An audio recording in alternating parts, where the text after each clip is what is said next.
ছাত্রছাত্রীরা, আজকে আমি তোমাদের পাতাবাহার বইয়ের রবীন্দ্রনাথ ঠাকুরের লেখা কোথাও আমার হারিয়ে যাওয়ার গানটির সমগ্র প্রশ্নোত্তর সহ তোমাদের আলোচনা করব।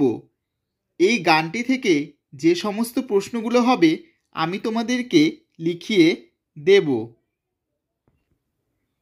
তোমরা 1 নম্বর প্রশ্নটি দেখো, কোথাও আমার হারিয়ে যাওয়ার গানটির রচয়িতা কে?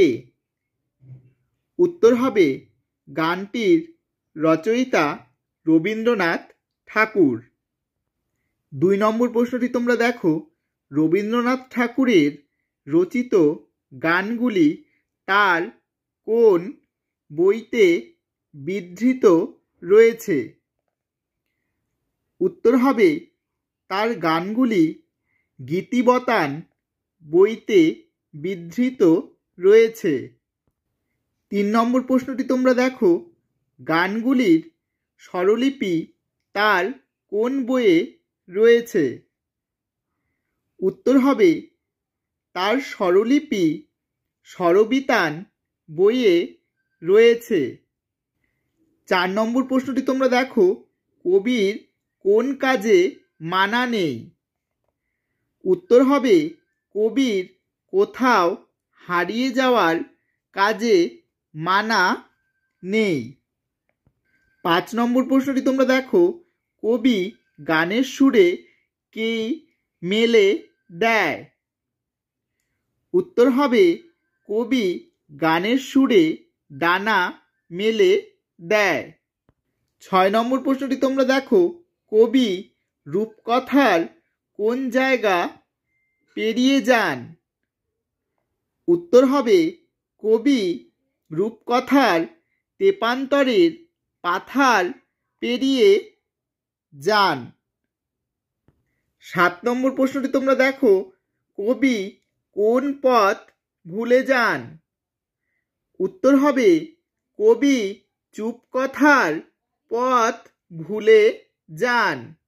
8 নম্বর প্রশ্নটি তোমরা দেখো, কবি কার কথা জানতে পারে? উত্তর হবে কবি পারুল বনের চম্পার কথা জানতে পারে। 9 নম্বর প্রশ্নটি তোমরা দেখো, কবি কখন মেঘে মেঘে আকাশ কুসুম গড়ে তোলেন? উত্তর হবে সূর্য যখন অস্ত যায় তখন মেঘে মেঘে আকাশ কুসুম গড়ে তোলেন। 10 নম্বর প্রশ্নটি তোমরা দেখো, কে কিভাবে দূর দিশে মিশে যায়?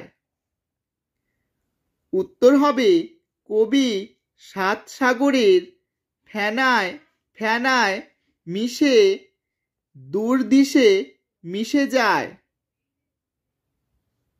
11 নম্বর প্রশ্নটি তোমরা দেখো, কবি কোথায় হানা দেয়? উত্তর হবে কবি পরীর দেশে বন্ধ দুয়ারে হানা দেয়। এই গানটি থেকে এই সমস্ত প্রশ্নগুলি হবে। প্রতিটি লাইনের প্রশ্ন তোমাদেরকে করিয়ে দিলাম, তোমরা ভালো করে পড়বে। ভিডিওটি ভালো লাগলে যারা আমার চ্যানেলটিকে এখনো সাবস্ক্রাইব করোনি তারা সাবস্ক্রাইব করে দিও, আর যারা প্রথম থেকেই রয়েছো তারা লাইক, কমেন্ট এবং শেয়ার করে দিও। আমি তোমাদের পরের অধ্যায়ের পড়া নিয়ে হাজির হব।